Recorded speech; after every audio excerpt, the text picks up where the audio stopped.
नमस्कार। TYBA generic Hindi की राष्ट्रीय काव्यधारा पंचम सत्र। इस व्याख्यान में हम राष्ट्रकवि माखनलाल चतुर्वेदी की दो कविताओं का अध्ययन करने वाले हैं, कैदी और कोकिल तथा अमर राष्ट्र। यहाँ सबसे पहले हम माखनलाल चतुर्वेदी का परिचय जो है इसका परिचय देख लेते हैं। माखनलाल चतुर्वेदी के पितामह पंडित राम नारायण चतुर्वेदी के 7 पुत्र थे। उनके छठे पुत्र में नंदलाल चतुर्वेदी के प्रथम पुत्र थे। माखनलाल चतुर्वेदी, उनकी माता का नाम सुकाराबाई था। उन्होंने अपने चाचा वसुंधरी चतुर्वेदी से संस्कृत का ज्ञान प्राप्त किया था। इनके पूर्वज राजस्थान के जयपुर राज्य में रहते थे और कालांतर में भी लोग मध्य प्रदेश के बाबाई गांव में आ बसे थे, जो होशंगाबाद से 14 किलोमीटर की दूरी पर है। यही पर 4 अप्रैल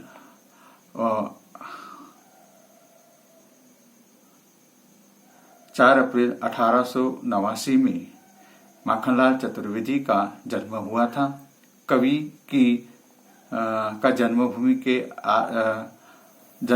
के पास प्रकृति की मनोरम छटा विद्यमान थी।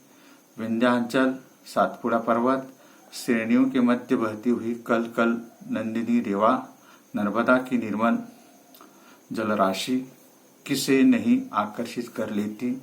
माखनलाल चतुर्वेदी जो बचपन से कवि हृदय थे, उनके लिए तो यह रमणीयता विशेष मोहक थी। यही कारण है कि कवि का नाता इस जन्मभूमि से बचपन का नाता ही रहा, पर प्रकृति उसकी कविता पर जीवन भर छाई रही। उनके जीवन की अधिकांश भाग खंडवा में व्यतीत हुआ।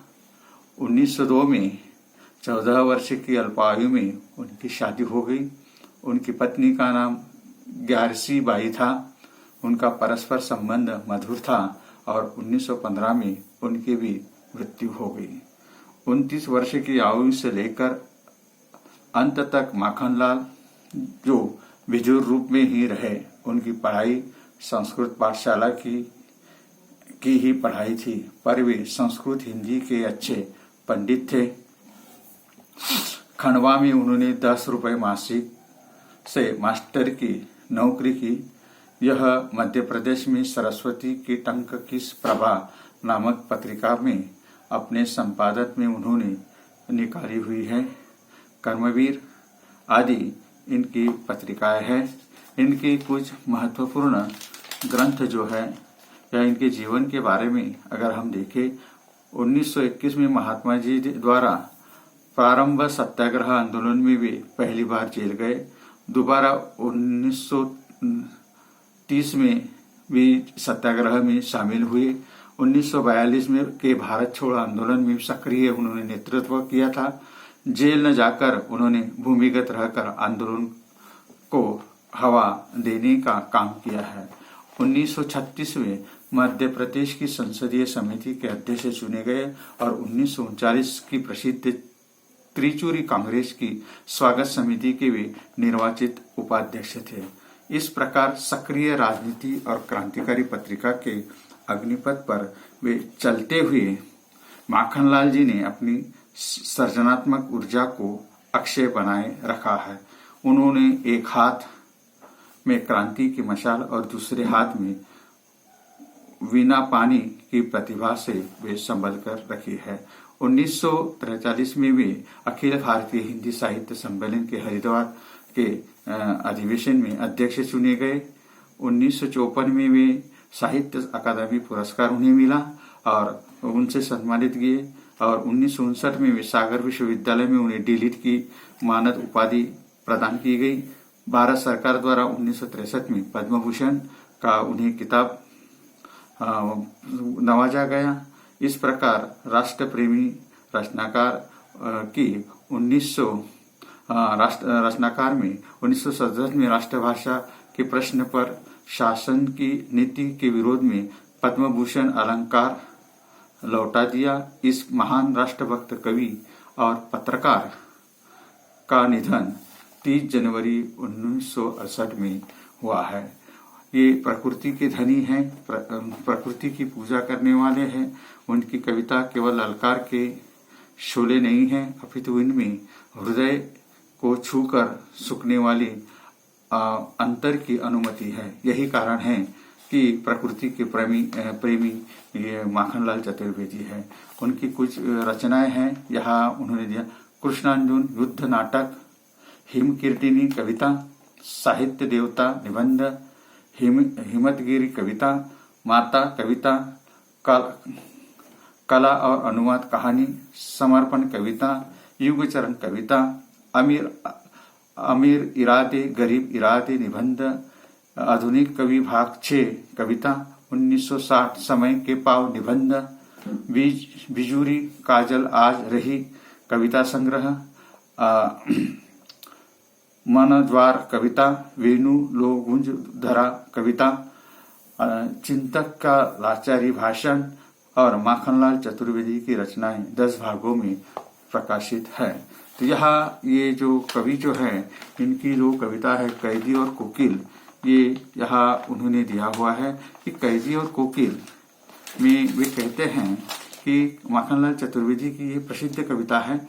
इस कविता का हम केवल भावार्थ देखते हैं कि यह कविता 1930 में लिखी हुई है, 1930 में लिखी हुई है। सेंट्रल जेल में लिखी गई ये कविता है, जब कवि बैतूल में जंगल सत्याग्रह में 1 वर्ष की सजा पाकर बंदी था।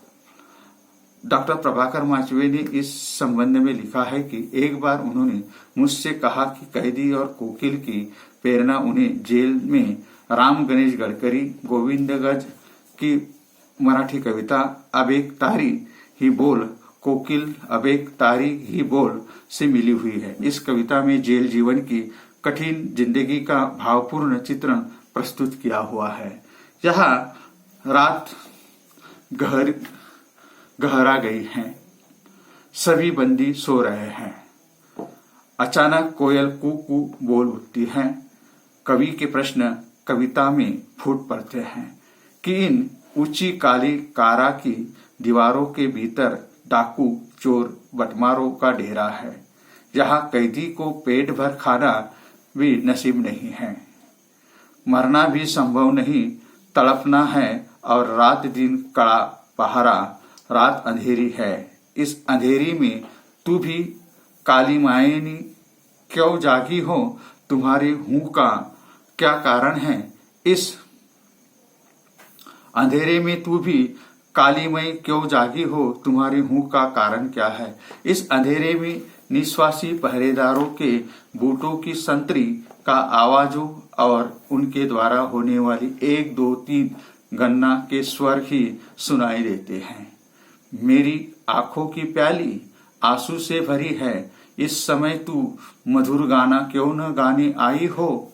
तुम भी एक विद्रोह गीत गा रही हो, पर तुम्हारा विद्रोह मधुर है, प्रेम जगाने वाला है। यहाँ कालेपन का ही शासन है। रात काली, शासन की करनी काली, काली काली कोठरी काली, टोपी कमली काली, लोह श्रृंखला काली और तू भी काली। इस काले समुद्र पर अपने चमकीले गीतों को लहराती हो तुम भी, मरने पर क्यों तुरी हैं। आगे कवि इसी प्रकार की प्रश्नावलियां रखता हुआ उससे अपनी जंजीरों को लहू पेरने, मिट्टी तोड़ने, पेट पर जुआ लगाकर मोट खींचने की व्यथा कहता है, पर उससे अकड़ है कि वह अंग्रेजी राज की अकड़ में बेदरबा कर रहा है। क्या इसी कारण द्रवित होकर तू करुणा बिखरे रही हो। अंत में कवि कोकिल को स्वतंत्रता और स्वतंत्र चेतना की दात्री बताता है। उसकी स्वतंत्रता और कैदी कवि पारतंत्रता की तुलना करता है।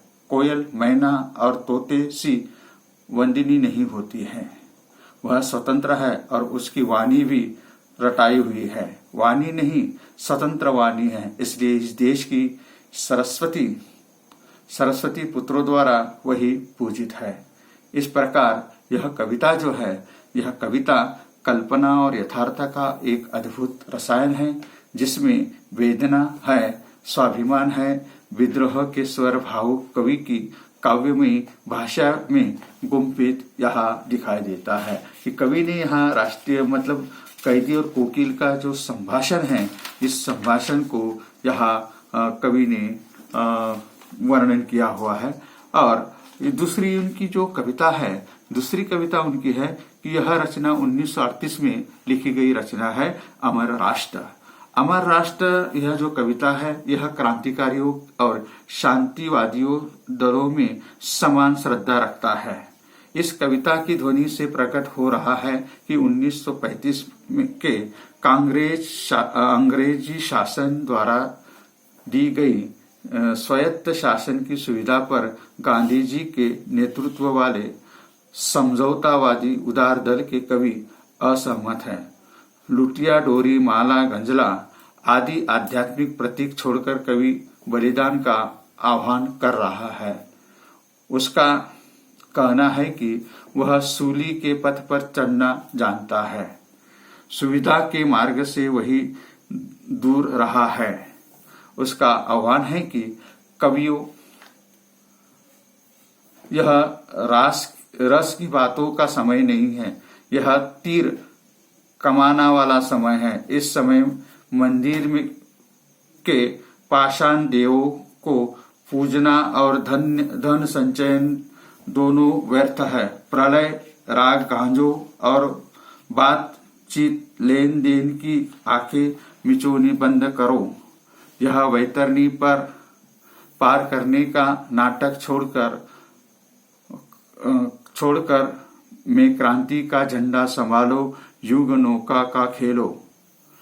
नवी नींव का पत्थर बनाना कवि का श्रेयस्कर लगता है।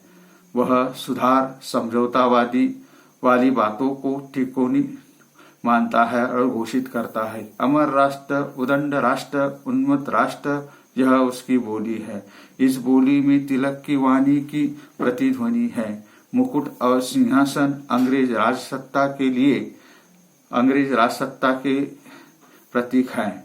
उनके द्वारा मूछ मुरोरी गई, अर्थात भारत का अपमान हुआ है। अतः कवि लौटा डोरी वापस देर, सिर लेकर बलि पंथ का अग्रेसर है। इस कविता में कवि का ओजस्वी क्रांति का नाम गुम्फित है। यह एक ऐतिहासिक महत्व की कृति है।